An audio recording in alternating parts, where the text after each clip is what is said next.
Hi, my name is Hailey Conrad. I'm a freshman at Rutgers University majoring in marine biology. For my Tracing the Raritan class this semester, I had to do a project exploring some aspect of the Raritan River. So I started looking into some information about the history of fish and fisheries in the river. And I stumbled across the fact that the dams that have been built in the river historically have detrimentally affected the population of American shad in the river. And I thought this was a really interesting issue that people don't tend to know a lot about. So I wanted to create a presentation for you guys, kind of explaining how this works, giving some background, and talking about things that we can do to bring back their population. So this is a picture of an American shad. They're a type of herring. They can reach up to 2 feet and 6 inches in length, and they're pretty delicious. So the reason that dams affect American shad has to do with the fact that they're what's called an anadromous fish. Anadromous fish are born in fresh water. They migrate out to the ocean where they live their adult lives, and then when it's time for them to reproduce, they return to the streams and lakes where they were born to breed. So shad migrate back up the Raritan around the end of April, beginning of May, when water conditions are right. And when they're migrating, dams just literally present a barrier. They get in the way of their ability to move. To give you guys some context, this picture just shows where their population is concentrated off of the coast. So they're definitely a local species, and there's a significant part of their population off of the coast of New Jersey. So shad like to go as far inland as they can to get to the calmest waters possible to breed in. This way they have the greatest chance of reproductive success. Their juveniles have the best chance of surviving. This map shows the Raritan and all of the major streams that feed into it, and all of this area used to be available for shad to go and swim to breed. By comparison, here's a map with all of the major dams on the Raritan shown on it. This isn't even a complete map. In the 1700s and 1800s, a lot of mill owners were building dams to provide energy for their mills, and they didn't have to get any kind of paperwork filed with the government or anything to build a dam. Shoreline property rights just extended into the river. So this isn't a complete map, but you can see that shad do not have access to the same amount of river that they used to. We have removed 3 significant dams in the past several years, which have opened up about 30 miles of river to the shad. But if you see, you can see that there's dots labeled phase 1 and phase 2. After these 2 phases of dam removal are over 80 miles of river will be made available to the shad. So why should you care about shad? Why should you care about recovering this species? For one thing, they are endangered. There's no good available data about the abundance of their population, but Rutgers has a camera inside of a fish ladder on the dam. I'll get more into what those are later. But this camera has seen 49 to 989 fish annually crossing the river in their migration. So like 49 fish is nothing. And removing these dams is absolutely necessary to recovering their population. For comparison, this is less shad than would be caught in one pull of a net a few hundred years ago. If you don't care about preserving species just for their own sake, if you don't care that they're endangered, there are a lot of other reasons that this particular species is worth preserving. For one thing, it is an important component of our local culture. There are a lot of recipes, for example, that we lose when the shad population is so low. Fishermen are required to throw back the shad right now because they're an endangered species if they do, by some miracle, manage to catch one. The shad migration used to be a big occasion for local fishermen. They'd bring their kids, bring their families. They'd spend days out in the river fishing for this delicious species. But they can't do that anymore, and that's not part of local fishing culture anymore. There's also tinier tidbits of how they fit into the local culture. There's a tree called the shad tree because it blooms at the same time as their migration. It also used to be an event for bird watchers because the shad would migrate at the same time as the osprey, so you could go out, you could go bird watching, and you could go fishing. These tiny things are lost when their population gets so low. There's also the issue of their ecological role. So juvenile shad are an important source of protein in the ecosystem of the river. They feed fish, they feed birds. And also the adults are food for bluefish and sea bass out in the ocean. By preserving shad, we are also preserving pieces of our local history. Shad have played a lot of roles historically, but two of the more interesting highlights are that shad used to be fished by local Lenape tribes who would move their whole settlements to the Delaware and Raritan rivers for the migration. They would fish using seine nets, which you can see in the picture, with sticks as floats at the top and rocks as weights at the bottom. And they would kind of just drag these nets out into the river and pull them back on shore. Then they would dry the shad on deer skin, and they would store them as food that would last them through the winter. And something that I found in my research that I thought was pretty fun was the fact that shad are credited with preventing starvation at Valley Forge. Their migration just worked out time-wise to be really beneficial for that. There's also a lot of lost economic opportunity related to the shad.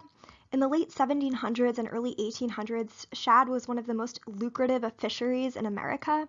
Fishermen in the Raritan would leave these really big gill nets, you can see them in the picture, lying on the ground in the Raritan Bay or strewn across the Raritan River. They would leave them overnight, and they would come back in the mornings, pull them in, and then they would ship the fish to market in New York City. Other fishermen would use these really big hull seine nets, which are very similar to the net that you saw the Native Americans using in the previous slide. To give an idea of how high the abundance used to be, one of these nets on a boat in 1770 caught 1,500 shad in one pull. And in 1794, one boat caught 9,000 shad in one morning. What I find to be the most convincing reason, besides just pure conservation, for preserving shad is the fact that they could be a really important food source.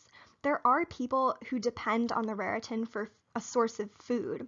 There aren't statistics about how many subsistence fishermen there are, but one study of about 600 fishermen in the Newark Bay found that between 8 and 25% of them depended on this fish as a significant part of the protein in their diet. Many people are unaware of or have to ignore health warnings about chemicals in these fish.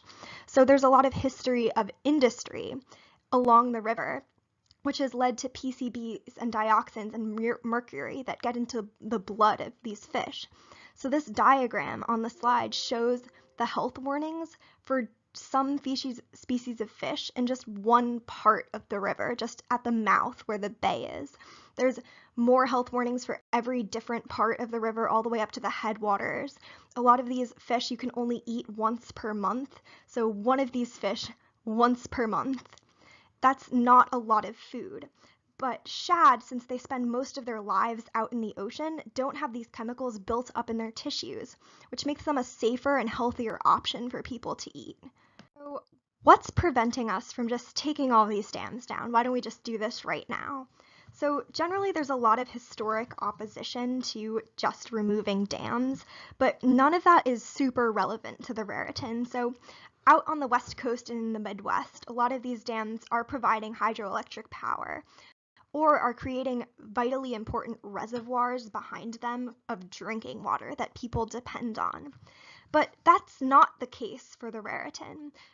Almost none of these dams are serving any purpose at all anymore. The mills that they were built for don't exist. The only real impediment to just removing them is that it can cost anywhere from thousands to millions of dollars to remove a dam. It depends on what it's made out of, it depends on its location. So the government really needs to feel like it's justified in removing dams. It needs to have good reasons to do so. So one option the government likes to use instead of removing dams is installing fish ladders because they're much cheaper than removing dams. And you can see in the diagram what a fish ladder is. They're basically pools of water that fish can jump up to get over a dam. On the Raritan, we have one major fish ladder. You can see it in the map on the top in the green, and it's right where the Raritan and the Millstone River diverge. So it's a really important location, and if this fish ladder isn't a great solution, it very much impacts shad's ability to migrate to get to high quality habitat to reproduce. And what do you know? It really, really does negatively impact their ability to get upstream. So the Lawrence Brook Fish Feasibility Study found that shad are perfectly physically capable of jumping up a fish ladder, but shad don't really care what we think they're physically capable of. The streams and rivers shad have evolved on here on the East Coast are flat and calm, so they don't have the behavioral instinct to jump the way that salmon on the West Coast do. Generic studies have found that only about 3% of shad cross fish ladders that they approach, and a specific study of the Island Farm Weir Dam conducted by Rutgers, which is that dam that's right in the middle there, found that only 1.7% of shad that are approaching this dam are crossing it, even after they've tried a lot of things like altering the water flow and adjusting the ladder itself. So since fish ladders aren't a great solution, we're back onto needing to remove dams. So say you don't really care about shad, you're not convinced that the government should be spending millions of dollars of taxpayer money to take down dams on the Raritan. There are other good reasons to remove dams that have nothing to do with the shad. So one of the big reasons to remove dams is that it increases biodiversity because you're returning the river to a more natural riffle pool sequence. So naturally, you can see it in one of the pictures, rivers have deep pools of calm water and shallow, rough riffles. So you have more diversity in habitat. When you have dams, you really just have those deep pools. And this diversity in habitat fosters biodiversity in general. You have more fish species, a healthier ecosystem, more birds. This is better for recreation. This is better for fishermen. You also improve water flow, so you're washing out more pollutants into the ocean. Probably don't really want pollutants to be anywhere, not in the river or in the ocean. But we're not building up toxic chemicals in our rivers. And by improving water flow, you have less silt buildup. So you can see in one of the pictures that there's just all of this sediment trapped behind this dam. This dam isn't on the Raritan, by the way, but this sediment should be flowing out to help build up our marshes and our coastline. So our marshes provide a vital buffer during storms, and they also help filter pollutants out of the water. So it's really important that this sediment is able to get down there to help build them up. The dams on the Raritan also pose a safety hazard. So all of our dams are what's known as low-head dams. They're about 3 to 5 meters tall. And low-head dams have something called the roller effect in front of them, which basically is just a circular current that you can kind of get pulled into if you get too close to it, either swimming or on a boat. And once you're trapped in that circular current, you are very likely to drown. So I found 2 recorded incidents of paddlers drowning on the Roberts Street Dam and 1 recorded incident of a paddler drowning in front of the Island Farm Dam. And this is really dangerous, and these dams aren't serving any purpose, and now they're just becoming a safety hazard. This is why it's more recommended for you to go boating in the Delaware Raritan Canal, which is a beautiful place to go for sure, but it's a shame that it's not really safe for us to be using the river for recreation because of these dams in the way. Also, fishermen like to fish off of the dams. The fish will tend to congregate in front of or behind them because there's really good holes there. And the fishermen will either fall and get caught in these roller effects, or the dams themselves, a lot of them aren't super structurally sound because they're hundreds of years old. So this presents a whole nother safety hazard and another reason it's probably a good idea to remove them. So here are some of the takeaways that I'd like you guys to come away from this presentation with. First thing, changing the environment, like building dams, has consequences that we're not always aware of. We didn't know when we were building these dams that we were going to be preventing the ability of shad to access high-quality habitat for reproducing, and that this would detrimentally affect their population, destroying an entire industry in the process. Second big takeaway, it's probably a good idea for us to remove the Island Farm Weir.